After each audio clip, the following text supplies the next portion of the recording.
welcome to the Sports Trigger. I'm Jared with my co-host Travis. Here to ignite your day. Hello everyone, and welcome back to the Sports Trigger, where today we're going to keep up with the animal theme. Yesterday was birds, so we thought, it's Shark Week. So everybody loves Shark Week. I mean, Travis, don't you remember growing up, we lived for Shark Week, and I still do. So don't get me wrong. Yeah, easily. That's what I would play my whole week around would be Shark Week and watching all the different shows that they had up.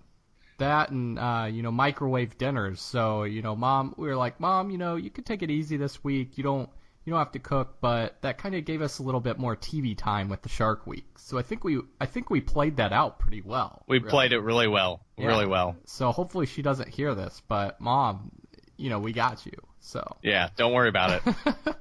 So today, sharks in sports. Just teeing this off, I got to go with Greg Norman, the Shark. I mean, oh yes, he is labeled as the Shark, and he spent, in the 80s and 90s, is like over 300 consecutive weeks or something like that, or 300 total weeks as the number one golfer. And so, how much better of a nickname can you have in golf?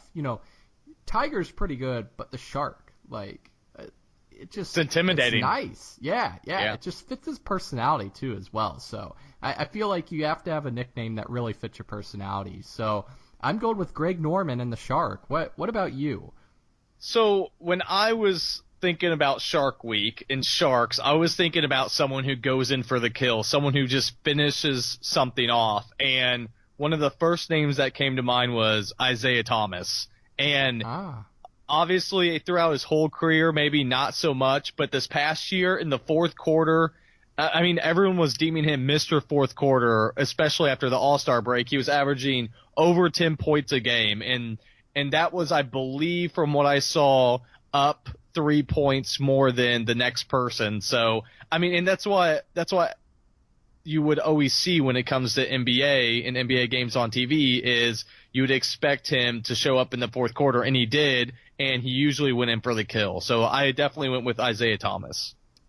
That's not a bad take, but the one that I think can say that they duped us all is, and the number one Shark for this week? Who would be that? The CGI Shark that raced Michael Phelps. He completely duped us, right? Right. The CGI Shark obviously won, but everybody wanted to see a real shark race Michael Phelps in the same pool with, maybe some chumming of the water or something like that. Just make it kind of interesting, right? Right. Just a little chum here, chum there, maybe some salmon or something like that strapped to Michael Phelps' legs or something like that. I don't know. Make him look like a sea lion or an otter pup in some way, maybe. Make it a little bit more interesting. A little otter pup there, a little otter pup suit and some chumming. It's got to be an injured otter pup though. So yeah, that's true. And then the shark has to start right behind him, so it's optimal feeding time frenzy distance. So he at least gets a little head start, so he can't completely disagree with what's going on. Right. And I think the shark got the better of the terms when they sat down to the actual deal table. The Shark and their legal team must have had a pretty good squad together. I don't really know who was negotiating for them, but it seemed to work out for him as well. Yeah, Michael Phelps must have just been representing himself because it definitely seemed that was the case as far as him not getting as good of terms as a Shark. Yeah, so now we just want to see sharks in the Olympics and no longer want to see Michael Phelps. So I think it was a big loss for the Swimming Association. But another shark that I'm going to throw in there is the San Jose Sharks, Travis. The San Jose Sharks. A little hockey in there, Yeah, hockey love. Yeah.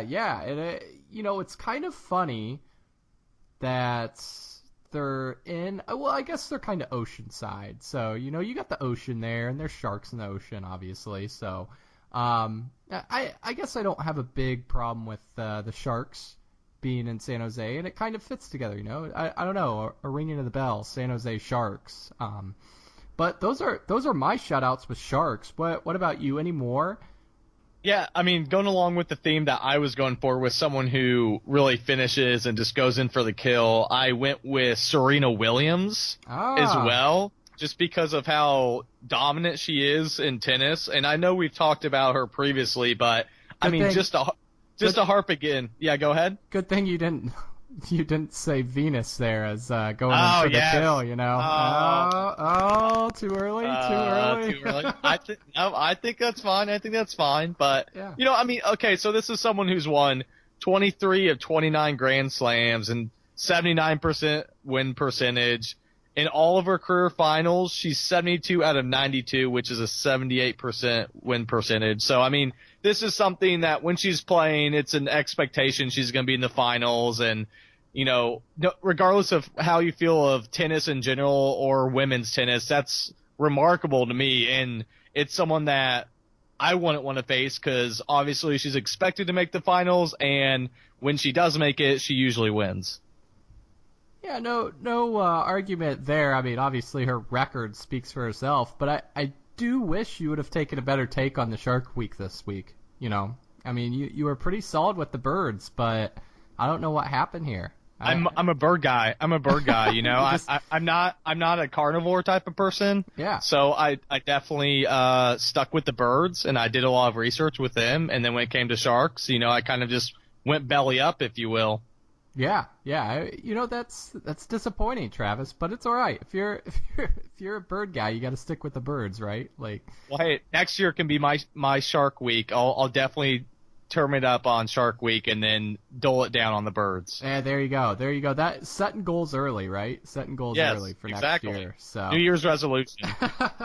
With that being said, guys, thanks a lot for joining us again on the Sports Trigger, and until next time.